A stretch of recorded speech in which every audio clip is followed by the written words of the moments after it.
दीकरी बोलती नहीं फरीथी हर बच्चे का सपना होगा पूरा आ आठमा वाळाने जे दुख थाय छे ने એ જોઈને મારું હૃદય દ્રવી ઉઠ્યું છે અને હું જાહેર કરું છું કે ભાઈ આ આઠમા વાળાને નપાસ કરો એમને સ્કૂલ છોડવા દે કરવું છે એવું બરાબર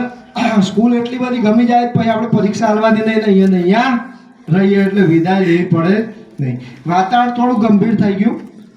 થોડું હળવું કરવા માટે પ્રયત્ન કરું છું એક ઉનાળાની સાંજ હતી ઢળતી સાંજ એક દીકરીની વિદાય હતી અને વિદાય એટલે બધા રડતા હોય ને તો વિદાયનું રડવું જોયું છે કેવું હોય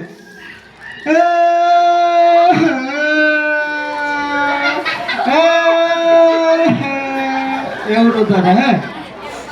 હવે બન્યું એવું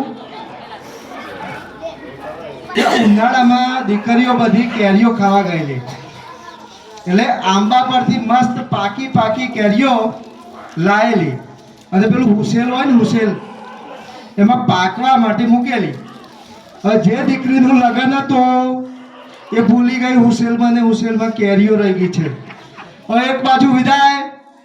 મસ્ત મજાનું પાનેતર પહેરેલું છે મહેંદી લગાવેલી છે અને મસ્ત બંગડીઓ છે રડી રહી છે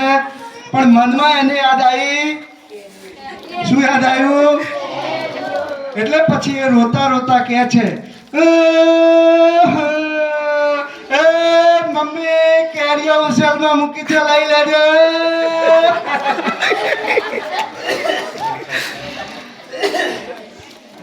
કેવું જોરદાર કહેવાય નહીં બસ આવું સરસ મજાનું હસતા રહેવાનું છે આપણે વિદાય તો થતી રહે આજના પવિત્ર પ્રસંગે ઉપસ્થિત પૂજ્ય ભીલુભાઈ પ્રવીણભાઈ મણિદાદા શાળાના વડીલ પૂજ્ય ભગવતીબેન પૂજ્ય અશ્વિનભાઈ બીજા મારા સાથી મિત્રો કે જેઓ 108ની જેવું કામ કરી રહ્યા છે અને શાળા માટે દોડીને હંમેશા કોઈ પણ કામ હોય કોઈ પણ સમય હોય અવિરત થાક્યા વગર કરતા હોય છે હું જે વાત કરી જેમાંથી પ્રશ્ન પૂછીશ આપણે ભેગી કરી છે જયેશભાઈનો આત્મા જ્યાં હશે તેના માટે હું કહીશ